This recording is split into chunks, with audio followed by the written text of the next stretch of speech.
Hey there, Sarah Clark here. So are you struggling to have your baby? First of all, please know that my heart goes out to you. I support couples worldwide who are struggling with infertility to conceive and have healthy babies.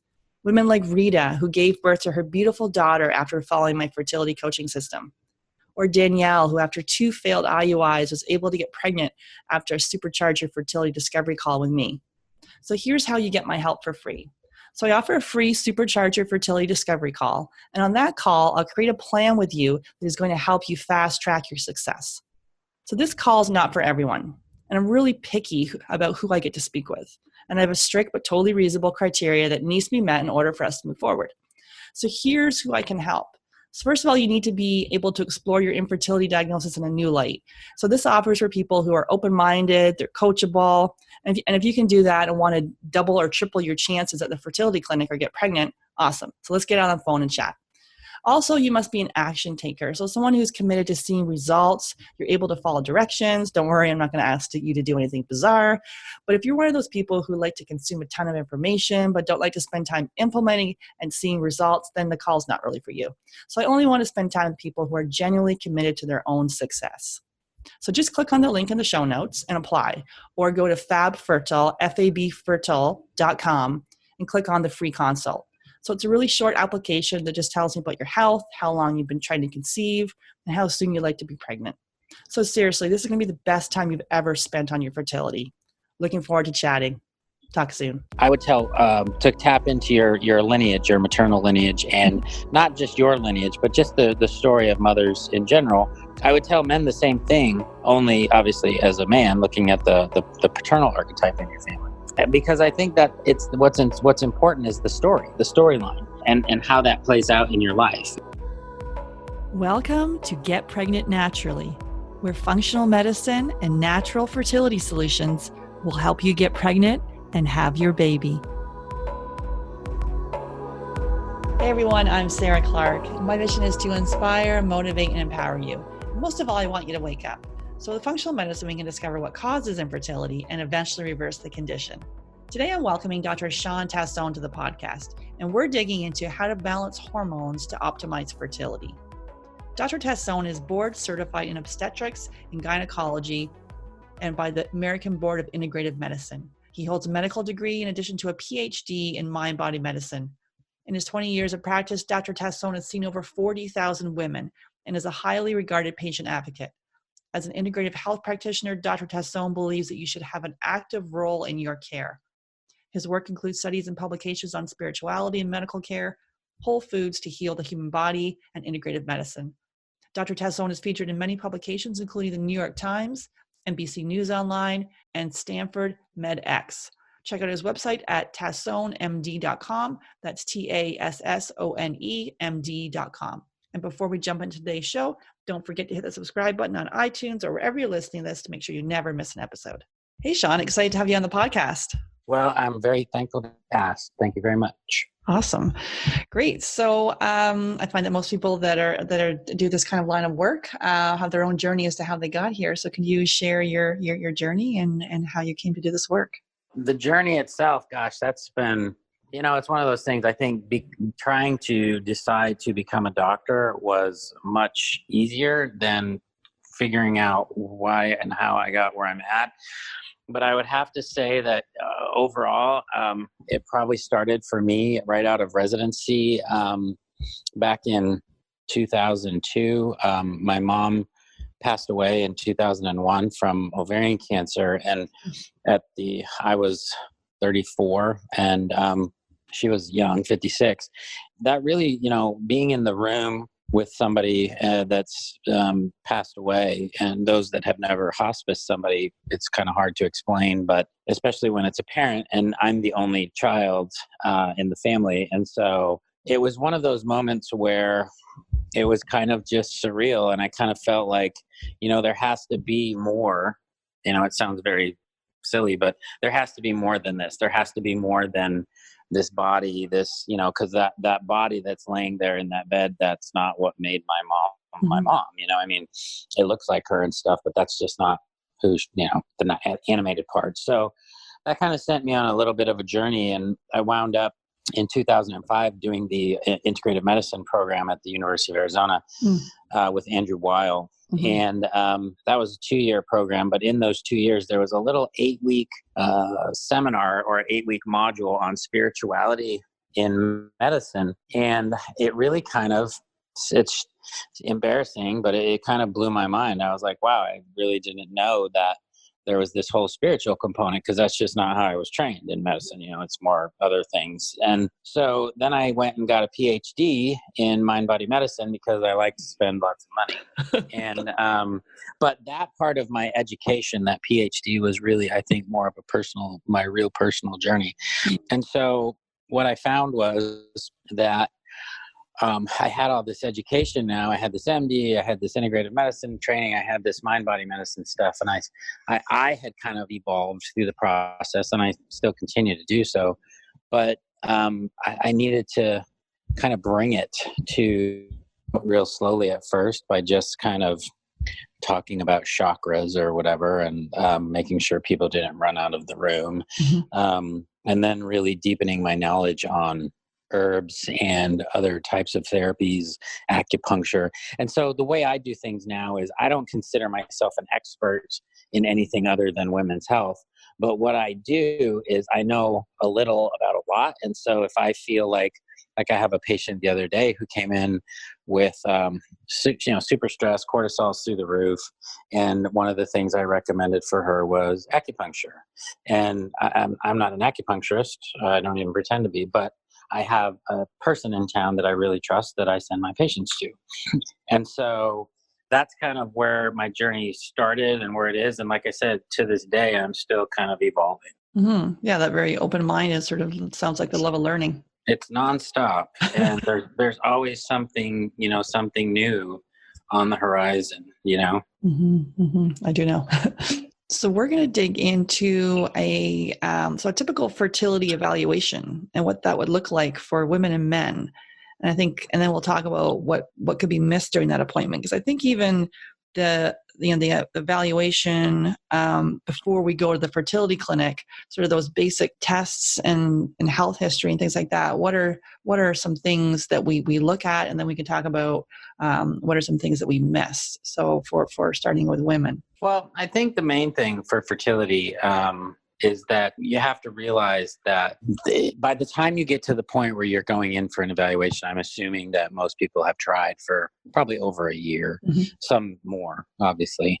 And so just having that aspect of, to me, it's just that stress, that undue, it's a control thing, because that's one thing in our lifetimes that we are sort of programmed to do, in a sense. We procreate, we have kids. Not everybody, but for the most part, I would say human beings in general, that's just kind of an innate developmental thing.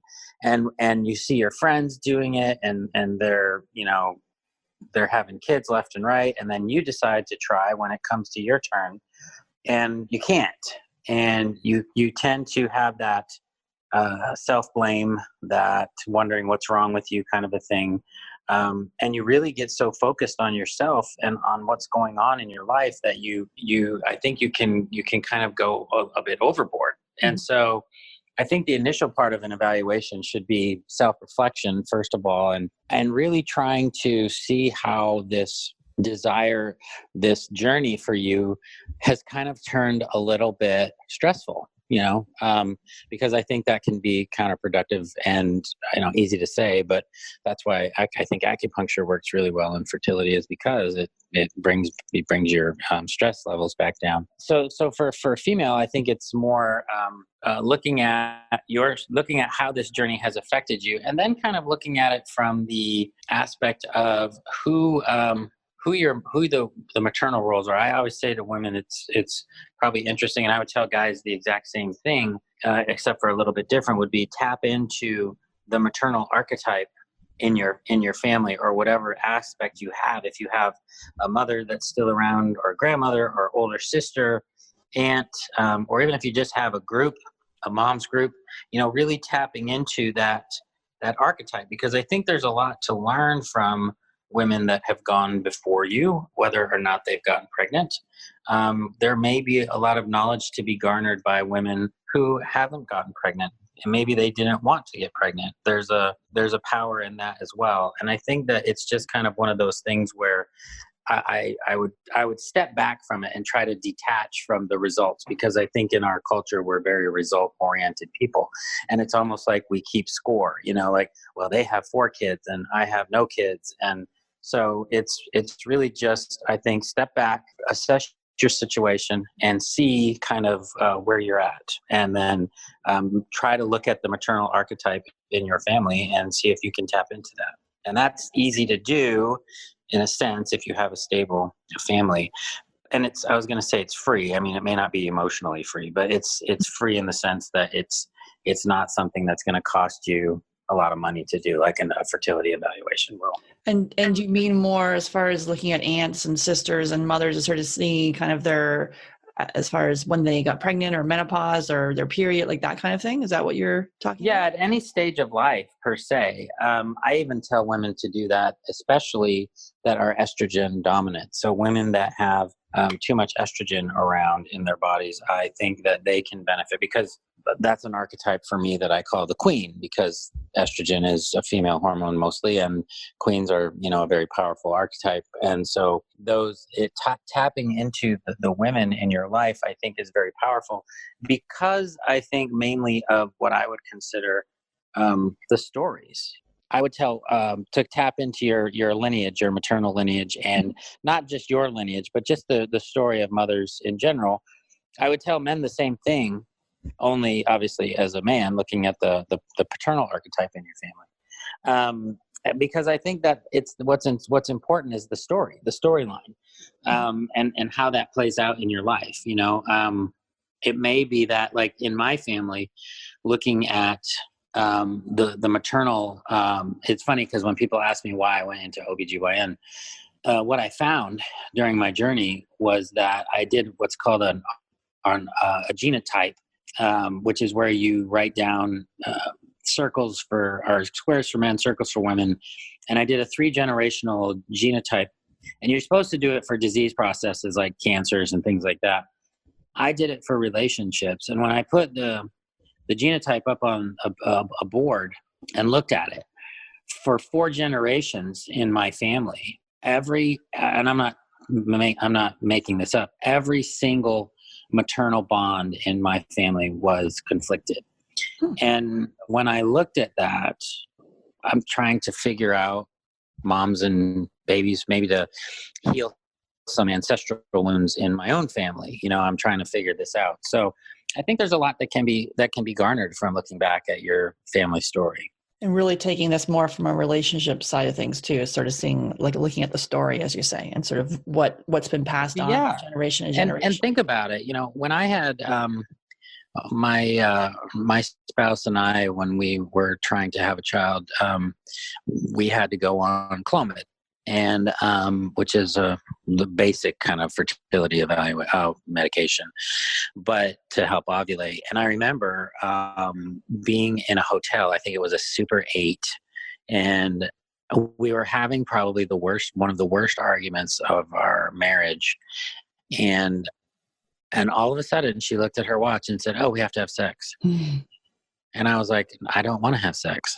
And what's funny about it, looking back, was the story that led up to that was that I was getting frustrated with the whole timing thing, the whole, as a man, like I didn't want sex to be scheduled, and I didn't want it to be, I think I even used the stupid line, like, I am not a caged animal. I can't perform like that. It's so stupid to say that, because as a 50-year-old guy, I'm like, yeah, sex would be great. But it's but that's part of the story. And I think that adds to the stress. Mm-hmm. You have to have it at a certain time. You have to do it a certain number of days, and you forget about that. And if you're talking about couples that have been doing that for 12, 18, 24 months, Mm-hmm. I mean, that can be super stressful on a relationship. So look at the story. How has this been playing out in your neck of the woods? And anything else you have? I think as far as, that would be kind of on a deeper level. On a more physical level, obviously looking at getting on a good, prenatal vitamin with about 400 micrograms of folate. I'm a big fan of magnesium and fish oil or DHA, EPA, kind of omega-3 fatty acids. Mm-hmm. And I think if you're, leading a good lifestyle, trying to maintain the best thing you could do for yourself as a woman is to try and maintain a good body weight, a healthy body weight, because that's going to help with ovulation. Obviously, there's a lot of talk now about the your period being your fifth vital sign, because it can tell you a lot of information, and that's definitely the truth. And so if you're not having regular periods, if they're heavy or painful or irregular, then you probably need to start looking at what's going on in your health. So physically, a few supplements, maintaining a good body weight, sleep's obviously hugely important, especially with the stress of trying to get pregnant. And then looking at the family lineage. And I think a lot of these things in a regular appointment may be touched on, but I don't think digging into the actual importance of if your period is irregular or there's something, if it's light or if it's whatever, heavy PMS. And I did have Lisa Hendrickson Jack, and she's the author of The Fifth Vital Sign, which I have the book right here beside me. She was on the episode back in January. And so looking at your period, it's a lot of the times, most people that I speak with that have had irregular periods, probably the same for you as well, they've been prescribed birth control, and then coming off years later, then trying to get pregnant, then a lot of them are having issues. So dig into that. Right. And, I think I obviously prescribe birth control pills. I have prescribed them hundreds of times, and was talking to Jolene Brighton, who just wrote, Post-birth Beyond the Pill. And Jolene's a really good friend of mine. And I was just talking to her a couple of weeks back about how I have a daughter who at the time was 10 years ago, starting on birth control. And I probably still would have had her on birth control at 15, just because I would rather have that than be a grandfather. But what I didn't know was that it can cause issues with vitamin imbalances and things like that. And so, like I said, my life is a continuous evolution as not just a father, but as a practitioner, because, it's somebody like Jolene or Lisa or Laura Brighton or whoever's writing the book can be, you can glean little pieces of information here and there. And so, it's definitely, coming off of a birth control pill can be stressful in the sense that, well, here's another, back to the storyline. I had a friend who came off the birth control pill and she was pregnant within 2 months. And okay, your 2 months are up and you're still not pregnant, or you haven't even had a period yet, and you're already stressed out and thinking that things are taking too long. So if you think about it, trying to get pregnant, when you're really trying to get pregnant, you make that decision and you're excited and you're ready to go and you're figuring out your ovulation and all that. If it's like every month you wait for your period to come or not to come, it's stressful in a way, because you're tied to the result, obviously. And I've been, speaking of ovulation, trying to get most of my patients to use either like Daisy or Tracker, one of those fertility tracking devices, because they can't market them as birth control. But if you know when you're ovulating, then you know not to have sex as That's right. well. And those are hormone free. I think that's great. So for sure, that would be helpful too, because I used to tell women to use the ovulation predictor kits, the LH Surge. But what we know is that sometimes just because you even if the kit turns and shows you had an LH Surge, it doesn't necessarily mean you ovulated. So, but these fertility tracking devices are great, because after you've used them for 3 months, I mean, you know exactly when you're ovulating. So I'd probably even consider working that into your routine before you are trying to get pregnant. You come off that pill, is to use one of those fertility tracking devices, because then you are naturally knowing when you ovulate and learning your body, Yeah, we recommend the Daisy as well. And it attaches to an app, and we're lucky it's 2019. It's easy. And we had Dr. Jolene Brighton on the podcast back in January too, talking about her books. That was super exciting. And so, what about digging into some structural issues and the physical side of things, the structural side of things for the evaluation, like looking at potential with the uterus or the fallopian tubes, endo that may be missed? I don't know. What's your take? Yeah. So structurally for women, you look at things like, first of all, ovulation. Ovulation is probably the biggest thing. If you're not ovulating, you're obviously not going to be able to get pregnant. And if you're not ovulating regularly, let's say you ovulate 4 times a year and you don't know when it's coming, well, that's going to make it even harder. It may seem silly to say, but obviously your spouse and you have to be in the same room at the time you're ovulating. And I think people forget that. They say, oh, we've been trying for 12 months, but they forget that, he travels or she travels a lot. And there were probably 4 months where they weren't even in the same room because they were away when she was ovulating. So, structurally, the other things you look at other than ovulation would be cervical factors. So it's really rare. Some women who have had multiple procedures on the cervix, or for abnormal pap smears or something like that, can have decreased cervical mucus, which can affect sperm motility up through the endocervical canal into the uterus. You can have sperm antibodies at the cervical level. That's a really rare thing, but some women actually make antibodies to their husband's sperm, or their spouse's sperm. So when when the sperm is in the vagina and enters the cervix, it gets annihilated by antibodies. In the uterus, you could have issues in the uterus, but those usually lead more to a miscarriage than actual infertility, unless, of course, she's had some sort of multiple dilation and curettages, or maybe she's had, DNCs or even pregnancy terminations that have scarred the lining or something like that. Obviously, fallopian tube blockage, which could come from most likely endometriosis, or, you could have pelvic inflammatory disease from chronic, chlamydia infections. But mostly it's probably going to be from something like endometriosis, which is where the lining of the uterus implants outside and causes inflammation and can damage the tubes. So those would be the big ones, I think, for female factor. For male factor physically, you've got a few things. Mostly it's just going to be sperm count is primarily the main thing. And I think what we think about, women take the burden of infertility on themselves. A lot of women are the ones to go to the doctor. They're the ones to go to the visits and everything.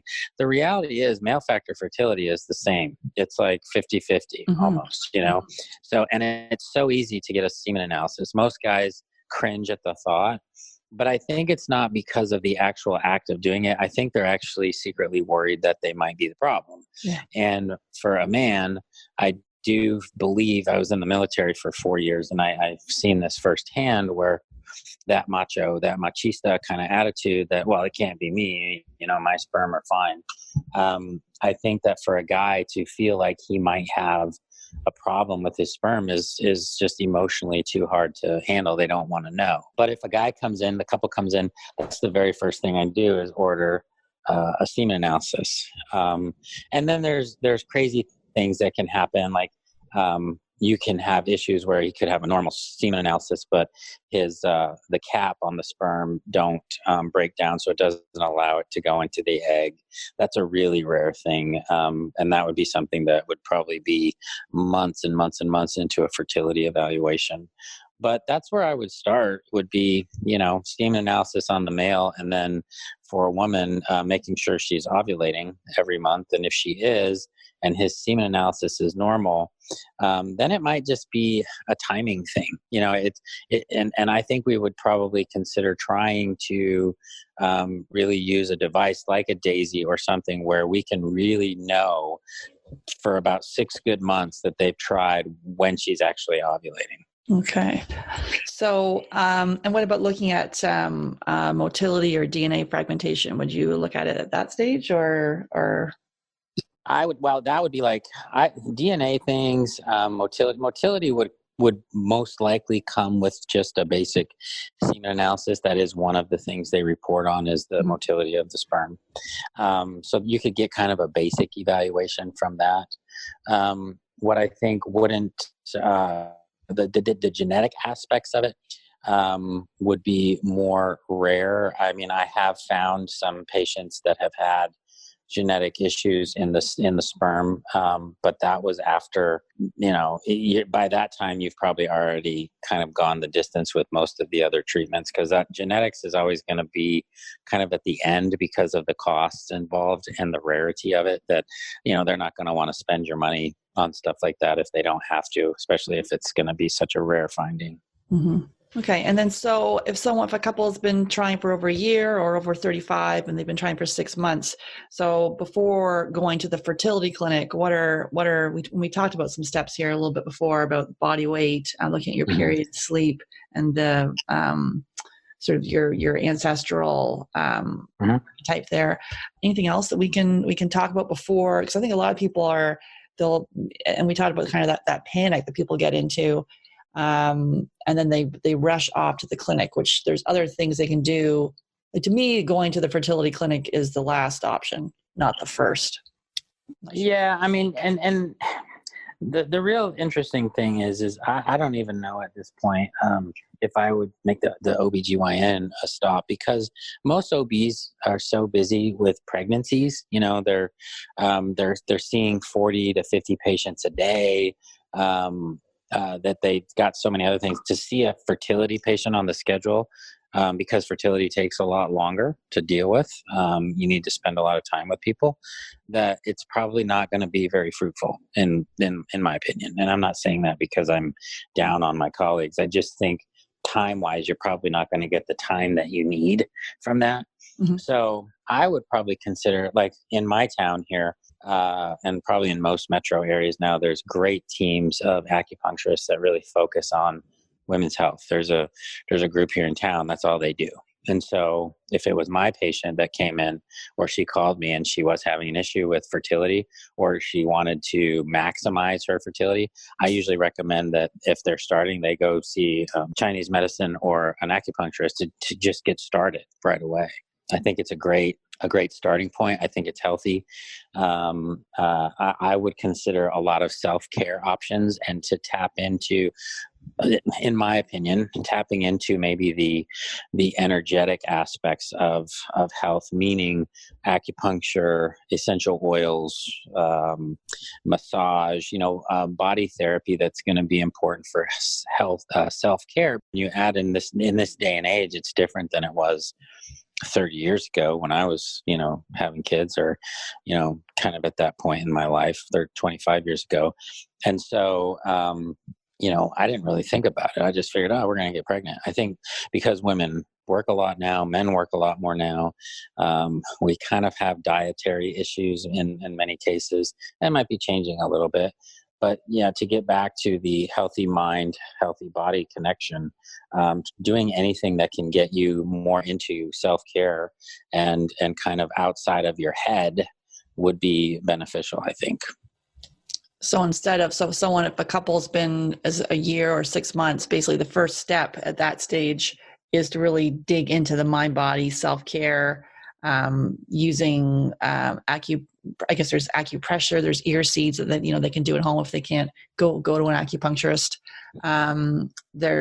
So doing that sort of therapy. And what do you think of doing some of the Chinese herbs? What's your take on that?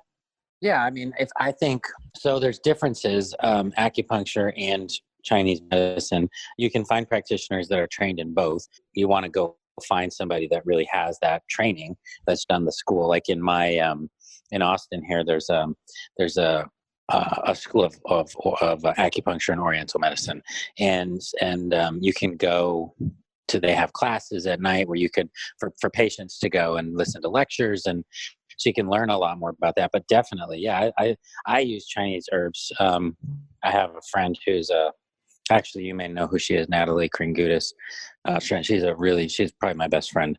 And she's always bugging me too, because I'll call her and I'll say, oh, my stomach hurts. Oh, I have a headache. And she's always like telling me, oh, go buy some Wu Xiao, whatever. And so she'll give me the formulas, and then I use them on myself all the time. Probably 10 years ago, I didn't know enough about Chinese medicine but Chinese herbs are kind of like, they are medicine in that country. They're medicine. They don't, it's not like here where we consider it like a supplement or whatever. It's actually medicine, and they take it very seriously in China. They grow these herbs. They have to grow them a certain way. They're regulated. I mean, it's kind of like big pharma is over here. So it's definitely a powerful thing. And if you go to somebody and they make recommendations, it could be extremely helpful. Mm-hmm, mm-hmm.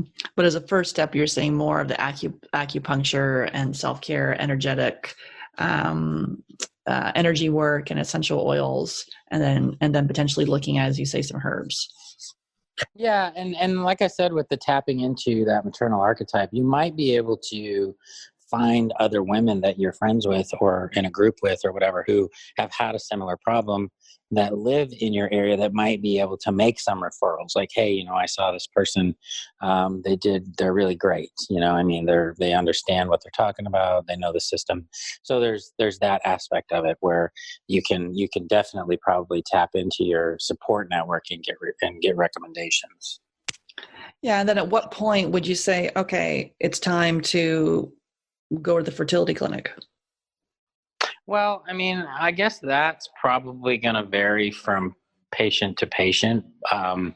But in my world, in the allopathic world, we consider, most physicians are going to tell you kind of like what you said, you got to try for 12 months. 85% of couples after 12 months are pregnant. If the rest of them did it for another 12 months, it would be up to 95%. So theoretically, 95% of couples can get pregnant after 2 years. Now, who wants to wait 2 years? And that's the real question, because most people probably don't want to wait that long. I think I've had people call me that have tried for 6 months and they're done. And if it's me at my clinic and they want to come in and talk after 6 months, I don't think that's a problem, because they're ready. They want to come in, they want to talk about stuff. How can I maximize I have people come in for preconceptual counseling, kind of like what you're talking about. Yeah. They're thinking about it. What are the things I can do to maximize that first? Hey, we may not try until, summer or whatever, 6 months away. I just want to know what I can do. And that's a great visit. Obviously, I think, and I'm not trying to toot my horn, but if you went to an obstetrician gynecologist that's a trained allopath, and you had that visit, it's probably going to be a lot different for you than going to, say, a naturopath. And I think you might be better off going to a naturopath or a Chinese medicine person. And if you are worried about something serious, like, oh, my sister's had multiple miscarriages, and my mom couldn't get pregnant, and you're really concerned, then maybe go to the OBGYN or whatever as well to try and get their opinion as well. But I think if you're really looking for more of the what are the kind of alternative therapies that I can try, or things that maybe my OBGYN isn't going to recommend, I really want to try as much as I possibly can to make this work, then you might be better off having a multifaceted kind of team, and use the OB kind of not as a last resort, but not necessarily as the first choice either. Mm-hmm. Yeah, because I see a lot of people that have been through years and years of 6, 7, 8 IVF treatments, and it's failed, and they get caught up in this whole cycle. Yeah, well, we know that 15% of infertility is unexplained. And what's really fascinating about that is that those are the people that there's absolutely no reason why they shouldn't be getting pregnant. They've done the IVF 7, 8 times. It just doesn't take. And out of those people, I mean, I'm sure you've heard this. I can't tell you, I can't count it on 2 hands, because it's happened too many times where I talk to people who have had that happen, and then they give up after 7 or 8 cycles, and like 2 months later they're pregnant. And I think it's because they let go. they let go of the stress. They let go. They were thinking about adopting. They've kind of rolled into that mindset of like, okay, we did what we could. And it's kind of like your shoulders drop about 4 inches. You've been carrying that stress so for so long, you don't realize that it's just wear and tear on your body. And not to mention the IV, the IVF treatments are wear and tear on your body. I think sometimes it's surrendering to the process. And I think that's really hard. It's a really hard piece to comprehend, because nobody wants to surrender. We want to control things. I mean, we all do that. We want to control outcomes. We don't want to be one of the numbers that it happened to. So, but yeah, I think that's definitely something to look at. Mm-hmm, mm-hmm. Okay. And so as far as some other steps that we can do to help balance hormones, if for instance, we have, if we start with our cycle, if there's things going on with our cycle, if it's irregular or if it's too light or heavy, PMS, what are some issues what are things we can start there to balance our hormones? One of them is spiritual practice. I think having a mind calming practice. One is the actual hormones themselves and what they're doing, and that's easy to test through blood or urine. I'm not a huge fan of salivary testing, but blood and urine are very accurate. You like the Dutch, do you? Yeah, Dutch is like my all-time favorite. The only thing that Dutch won't check that is super important with fertility is thyroid. So that's still a blood test. But yeah, Dutch is great. The other thing that we talked about, we briefly touched on, is the information part, like the energetic information that's conveyed to your body through stress and stories and things like that. Nutrition is huge to balance hormones. Obviously, if you're eating a horrible diet, then that's going to mess up your hormonal balance. Exercise can be a huge component of that, as well as proper supplementation for some people that may need to be supplemented. So the way that I kind of have, by the time, if I have a patient come into my office, I will usually recommend either a Dutch test or a urine or a blood test. And then based on what I'm seeing, I don't look at, this is 90% of the time what happens to a woman if she goes to a traditional doctor. Well, they drew my hormones and they told me everything's normal. Mm-hmm. Okay, well, that doesn't help, because normal isn't always normal, and normal is a very relative term.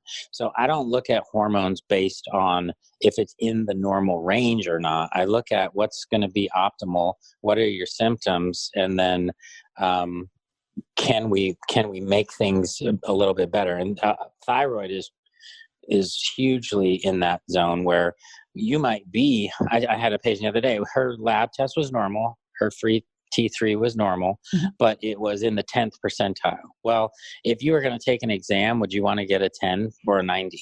I mean, and it's the same with thyroid. If you're feeling tired, if you're sluggish, if your periods are off and your thyroid's in the 10th percentile, well, I could double the level of thyroid in your body and it would still be normal, but you might feel a lot better and you might get your periods back on track.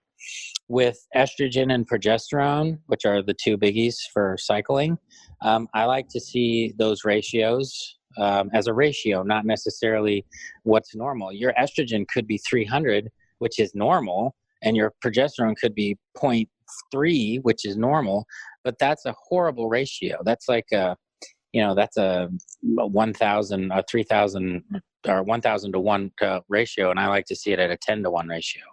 That would tell me that this person maybe needs help. I could give that woman progesterone, but that's not going to fix necessarily her issue with her balance, because we got to dig a little deeper and figure out why it's like that. But it's probably going to be could be potentially a woman with polycystic ovarian syndrome, which is obviously a fertility thing as well. We need to change their diet. We need to find out what's going on in their body inflammation wise. How is this inflammation affecting their body fat and stuff like that. So there's a lot of things you can do from just checking hormones as well. It just gives you a lot of information, and I don't think any woman is too young to have her hormones checked. I think hormonal imbalance is huge. I think it's undervalued in the medical system, and I think it can cause most of the problems that we see in health. Mm-hmm. And so, and looking at that Dutch test and being able to take that targeted action plan, because I think sometimes people will, if they think there's low progesterone, then they could supplement. But maybe, as we say, it's a Band-Aid approach to kind of dig deeper as to why it's low to begin with. Yeah, why is your ovary not making enough progesterone? Mm-hmm. And that sometimes is hard because it's not an easy answer. It's not like we can look it up in a book and say, oh, it's this or this. I mean, we have to really, sometimes you got to spend time with the person over multiple visits to really get into the story and to get more than one data point. So like for progesterone especially, you don't just want to check it. You want to check it on day 21 or day 22, depending on when she ovulates. Having somebody do a DAISY fertility tracker or IFER tracker where you've got 3 months worth of data where you're seeing these temperature spikes and you can look at it and say, well, shoot, maybe one of those months you actually had a good progesterone output. The other 2 you didn't. So what were you doing the 1 month you did, or what did you do different? So it's really just diving deeper on those issues. Mm-hmm. And then what about for a man who has the low sperm count? And that depends. So the number one thing that, maybe it's because I have kids, I think of marijuana use. I know that sounds horrible, but that's what happens. It's legal. Yeah. And so you see it a lot more than you used to. And every day. Daughter's 25, lives in Colorado, mm-hmm. and it's legal. It's been legal since she was in college. And she has a boyfriend, and they just kind of smoke, marijuana like we would drink alcohol, mm-hmm. a few days a week, maybe weekends, do a little bit more. And for a guy, that can really affect sperm. It can really cut down on count and motility. And so the other thing is, it could be somebody super fit that rides a bike all the time. The testicles being closer to the body. Maybe they need to not ride their bike as much, or, they guys who drive trailers that drive all the time, or now pharmaceutical reps, men who are in their cars all day long. All these jobs that have put people in the car can bring the testicles up too close to the body, and increased temperatures will decrease the sperm count. So there's that sedentary lifestyle, and then with it, if it's warm too, and then smoking obviously as well. Well, I was going to say, body weight too. I mean, guys that are typically, high processed food diets. Do you have a diet you recommend, or do you use food sensitivity testing, or what's your? It's interesting because I just recorded 16 interviews for a women's health series that I'm doing in May. Mm-hmm. And a couple of the people we talked to were about nutrition. And I personally, and this is just my personal thing, is that I'm a huge fan of intermittent fasting for women. I think it's healthy. I think it gives your gut a rest, maybe 5 days a week. But then there's different types of fasting. So when I recommend fasting, I try to get women to do like a 16-8, where you fast for maybe 16 hours. So you don't eat anything after dinner, maybe after 8 o'clock p.m. until noon the next day. Some women do 12-12 fasting, where you're just fasting for 12 hours. I think any level of fasting up 12 hours or more is good to just kind of reset things. I'm also a fan because I see a lot of women that are overweight that have PCOS, and it's really hard for them to lose weight because they have insulin resistance, and their insulin is high, and that puts them into a fat storage mode. And so I used to recommend a lot of keto, where you're eating low carb. But a friend of mine, Alan Christensen, just came out with a book. That's actually really cool, because what he talks about in his book, and it's been around for a long time and you may already have known about it, but resistant starches mm-hmm. are kind of this new concept. I mean, they've been around, but we're kind of coming around to them, whereby there are certain starches that are carbs, but your body they won't raise your glycemic index. So you can still get the benefit of having a carbohydrate, but it's not going to be something that's going to raise so using things like banana flour, aquafaba, which is like, it sounds horrible, but the if you made a pot of beans, or if you buy a canned navy beans, the mucousy juice comes out of the can. If you make a shake with that, it's a resistant starch. So it's also going to give you kind of that full feeling. And it doesn't make you feel like you're necessarily carb. Sometimes it's hard to maintain keto because you just need sometimes the satisfaction of a carb. I mean, it's part of your diet. It's, you should have some, but it's you can't live off of bacon either. And so that's the other part with keto is a lot of people eat unhealthy on keto because they think they can eat unlimited amount of meat or cheese or whatever. And so I think adding in these resistant starches is a great thing too. And that's a great book, I think, for, I'm plugging all these people's books, but they've actually all been on my podcast. I had Dr. Alan Christensen on back in beginning of March. Yeah, no, Alan's great. He's a genius, and I think that he's really got and his program that's in the book, he's done it on thousands of people in his clinic, and it works. So, and it's because it's like you have you have your resistant starch at breakfast and lunch, and then you have a dinner that's reasonable. I think in this country we just eat too much. We eat too many calories, and our portion control is way off. And, I was joking with my son the other day because he was eating a bowl of cereal.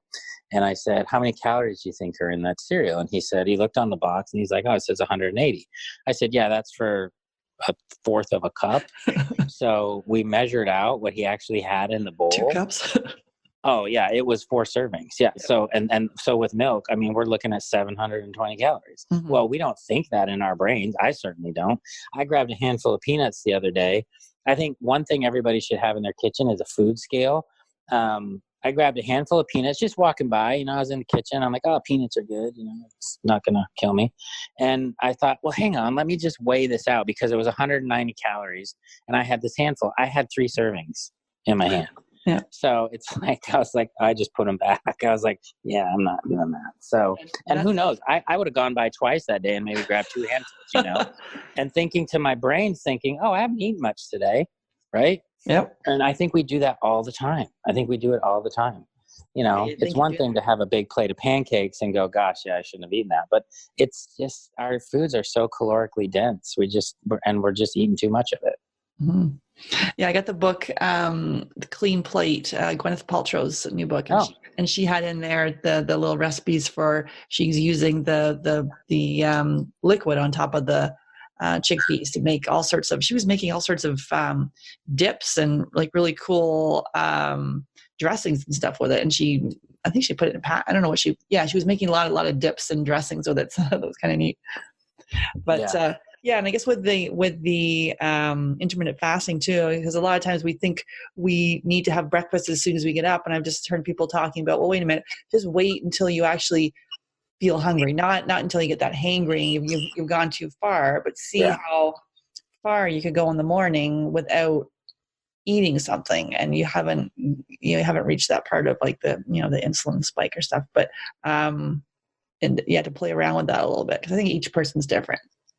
Yeah, and like you said, I think what you'll find once you've done it for a little while, you feel better. You just feel better if you don't eat. Like, I remember, horrible example, but the Bill Cosby, commercials were for Jell-O pudding, where you had to eat, where breakfast was the most important. We all think breakfast is the most important meal of the day, but the reality is we don't necessarily need to eat breakfast. I mean, you're going to be fine if you don't. So as far as bioidentical hormones, some people that have low estrogen or they're sort of low ovarian reserve or low AMH on the other side of things, at what point do you recommend bioidenticals? The number one hormone imbalance that I'm seeing right now, I have this quiz online that you'll have in your notes where you can just answer questions on hormone imbalances. And I thought it was going to be estrogen dominance was going to be the most common one, but far and away, double.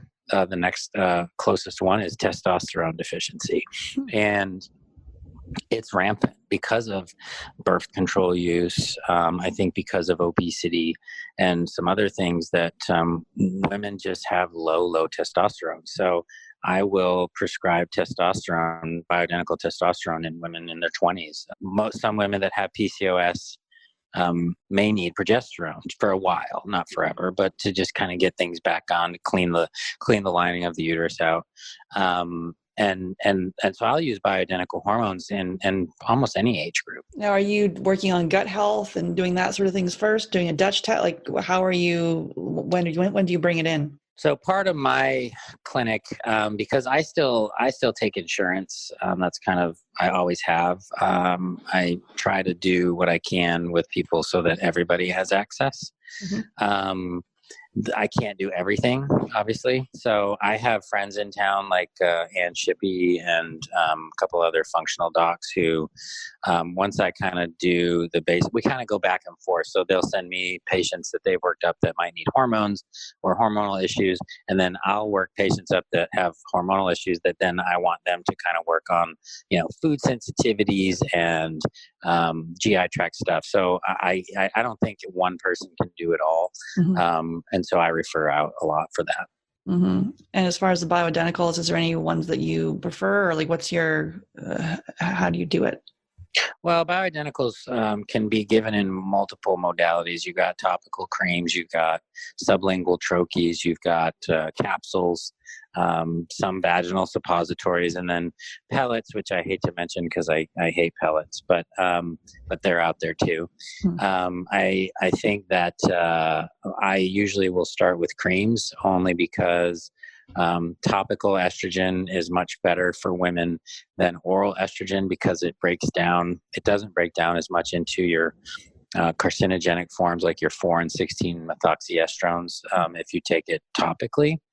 Progesterone is actually good orally. And so a lot of women that are needing progesterone therapy, I'll give them oral progesterone.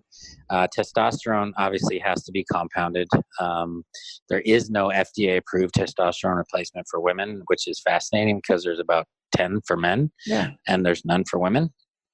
So it has to be compounded, and that's usually topical. The thing that I like about topicals is that I can put anything in the cream, estrogen, progesterone, testosterone, DHEA, and it's one price, and you don't have 4 separate prescriptions. There's some protocols out there that I won't name that I don't like because they're so complicated, and you have to buy their products, and you get 17 syringes, and it's confusing as heck, and it's nobody can do all that. It's like, let's make it simple.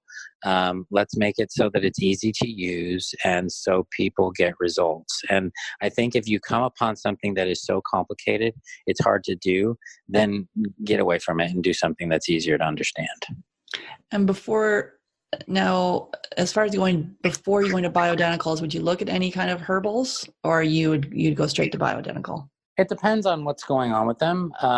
But yeah, I like I said, I have my kind of staples that I think everybody should be on. But one of my all-time favorites for especially fertility now is maca. Mm-hmm. And maca, another friend of mine, Anna Quebeca, who you probably have had on. Trying to get her on. Anna has she has a new book out too, and she has a maca product. Now, I use a particular maca called Feminescence, and there's a reason that I recommend that brand is because they're the ones that have done all the research on maca. The problem with maca is a lot of people will buy a powder and they'll put it in their shakes, but what happens is you don't know what you're getting. And maca, there's 13 different phenotypes of maca. And so some maca is for male hormones, some is for menopause, some's for fertility, some's for PCOS. And so you want to make sure that you're getting the phenotype that you need and you're not getting the one that's going to help testosterone in men per se. So, and the other thing that happened was that years ago, the Chinese came in and bought the entire crop for like 2 years. And what they do is they pulverize it and then they add other fillers to it. So you don't even know what you're getting. The company that makes Feminescence came in after the Chinese did that, and they actually bought the land so that can't happen anymore. And so, but they've done all the research. They have specific types. So the one that would be good for fertility is called Maca Harmony versus Maca Pause, which is for menopause. Or Maca Life, which is for perimenopause. So they have different kinds, and it's $30. It's not super expensive, but that's a great supplement for women that are looking to balance their hormones. Great. And then as far as we did talk about this briefly, the lifestyle component, you've studied a lot on this. Anything you'd like to say on essential oils or spiritual practice? Anything kind of your go-to Well, recommendation? I'm a fan of essential oils. I use them all the time. Clary sage is a really good one for this kind of thing.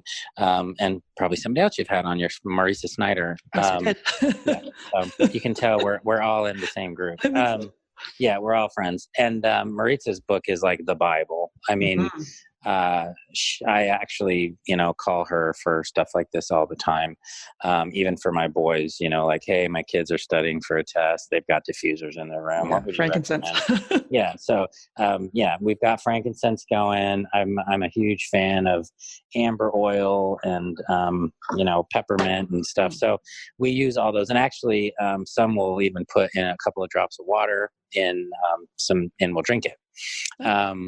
But yeah, I do recommend those. I'm not as much an expert on the essential oils, but there are great people out there that are, like her and Eric Zielinski, that have some great books. And so I would definitely go to those. And I think those are good things you do every day. You don't have to just, do those when you're trying to get pregnant. I think that's a good practice pattern because they're good. They're great. They're fun to use and you can try different things. For sleep and whatnot. So, as far as spiritual practices go, I favor things that are going to be, how would I describe them? Less competitive, meaning get out of your head. Don't worry about the results. The problem that I have with some spiritual practices like meditation is people are worried like, well, I can meditate 15 minutes. Well, I can only meditate for 5 minutes. It's like you compare and contrast all the time.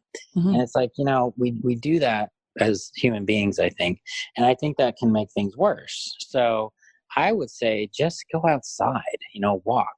I'm a big, I'm a fan of grounding. So take your shoes off, walk in the grass, recalibrate your system. If you don't have time to do that, but you can have time for self-care, there's a great app called Soothe that actually massage therapists will come to your house.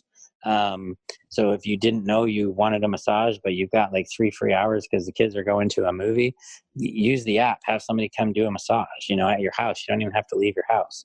And you can pick a male or a female. So if you feel more comfortable with a woman coming to your house, it's just a great way to take care of yourself. And I think self-care in and of itself is a spiritual practice. I love that. And how do you spell the app, Suze? Soothe. It's Soothe. Oh, Soothe. Sorry. Okay. Yeah, Soothe. Mm-hmm. Awesome. Great. And so is there anything that you're obsessed with right now that you're loving as far as any kind of book or a website or an app, anything that you just... Oh, Lord, I have named so many books. My book, unfortunately, it won't come out till next year, but that'll be my favorite book. Okay, awesome. There's so many great books out. I named a bunch of them. All those people are dear friends, and they're amazing human beings, and there's so much knowledge that to convey to people. What's interesting now is there's actually a movie that Abby Epstein and Ricky Lake are making. Yes. Called Sweetening the Pill, which is based on Holly Grigspall's book, Sweetening the Pill. I had her on the podcast too. Yeah, and it's going to be huge. They're interviewing tons of people from Dr. Drew Pinsky to all the people I just named and myself. Yes. And it's going to be not just talking about birth control, which is a huge piece of it, but it's going to be talking about hormones and access to care and, Laura Brydon, Lisa Wilkinson. I mean, everybody that's ever probably written a book on women's health. Abby's really done some great interviews, and I think it's going to be huge. So I'm really excited about that. I think it's coming out in the summer. I'm not quite sure, but okay, that's soon. Okay, that'd be awesome. But actually, for me right now, I do a lot. Dutch testing is huge. I think that Dutch testing should be covered by insurance, and everybody should do a Dutch test once a year. That's just my belief. If you can afford the $300 to $400, I would definitely do it. I think essentially, to me, hormone balance is essential to a long, healthy life. And I also think that the hormones might be the sixth vital sign, in the sense that your hormonal balance can tell you a lot about your health. And it may not be that you just fix the imbalance. You find out why you have that imbalance and work backwards from there. So there's a lot of information that you can get from a Dutch, and I just think that would be great if we could Absolutely. all do that. Yeah, I had Dr. Carrie Jones on the podcast too, talking about Dutch. She's great. Yes. And so a success story, I'm sure you have lots of them around fertility that you'd like to share. Yeah, I mean, there are a ton. I think one of the ones that the ones that are my favorites are the women that have gone through kind of that aspect of having tried IVF, and they've just become frustrated and it doesn't work, and then they stop doing everything and they get pregnant. I just had a couple that was actually going through the adoption process. They had made all the letters and taken the pictures, and they were sending it out to all the OBGYN offices around the country, like, hey, we're looking for a baby if you know of anybody. And they literally had taken all these like thousands of envelopes to the post office, and she had realized, she's like, it was like right next to the grocery store or something, and she's like, I'm going to run into the grocery store, and she didn't tell him, and took the pregnancy test while he was at the post office next door and was pregnant. She found out she was pregnant, and then went over to the post office and told him that they were pregnant. And it was like Christmas time, so there were a bunch of people at the post office, and everybody was clapping. It was just a cute story. And they had these like boxes and boxes of envelopes that they were going to mail out. So yeah. But I think it's a testimony to just letting go. And I don't think that's just fertility. I think it's for health. Sometimes in general, and just mental health, we try to control too many things. Great. Okay. And so you have a couple things here for our listeners. So you have a 7-day hormone reboot, and this is a daily practice. They can get that at Tassone MD. So TASSONE-MD.com, and just share with listeners what they'll get with that reboot. So it's a daily online program where you're going to get a text message on your phone. You'll also get access to my private Facebook page for people that have done the hormone reboot. It's just kind of like what I was talking about with this story. It's a way to give you a couple tips a day on things you can do to restart things, from eating a little square of dark chocolate every day, to getting your shower as cold as you can, to having some meditative practices and guided imagery things, to PDF files on my supplements that I like to recommend, and talk about maca and things like that. So it's 7 days of that, and it's not like overwhelming. It's just enough to kind of get you back on track and get you started. Lovely. And you also have the hormone quiz, which you've had, I think, is it 40,000 people through this quiz? I've seen 40,000 patients. Oh, sorry, 40,000 patients. I've seen, it's been up for about a year. I've had about 10,000 women take the quiz. Amazing. And I'm not tooting my own horn. It's really accurate. It's very accurate. It's not as good as blood, obviously, because it's not like, you're not taking blood, but it's based on your symptoms. There's 35 questions. It sounds like a lot, but it takes about 8 minutes. And it will give you one of 12 hormone imbalance types. And that's tassonemd.com/quiz. And you'll get your results right away. And then that's the starting point. And then the hormone reboot after that. Awesome. Well, thank you so much for coming on the podcast, sharing your words of wisdom. This is a really great episode, and I thank you so much. Thanks for having me on. Thank you for listening to Get Pregnant Naturally. Seriously, it means the world to me that you're here. Make sure you hit the subscribe button so you can be notified of upcoming episodes. I'm excited to offer you a special gift. If you're a U.S. resident, text FERTILE to 345-345. You'll be prompted to enter your email address, and you'll receive our fertility yoga download. In this 20-minute intro video, we focus on a calming and peaceful practice to connect back to your heart. These simple fertility yoga poses can help quiet negative thoughts and make you feel more in control. Download it now and get started today. So for U.S. residents, text FERTILE, FERTILE, to 345-345. For non-U.S. residents, go to www.yogafreebie.com to access your special gift. That's www.yogafreebie.com to access the free fertility yoga download. And I love this quote by Dr. Mark Hyman, Medical Director of the Cleveland Clinic Center for Functional Medicine and Chairman of the Institute for Functional Medicine. Functional medicine is medicine by cause, not by symptom. Functional medicine practitioners don't in fact treat disease. We treat your body's ecosystem. We get rid of the bad stuff, put in the good stuff, and because your body is an intelligent system, it does the rest. Thanks for listening. Until next time.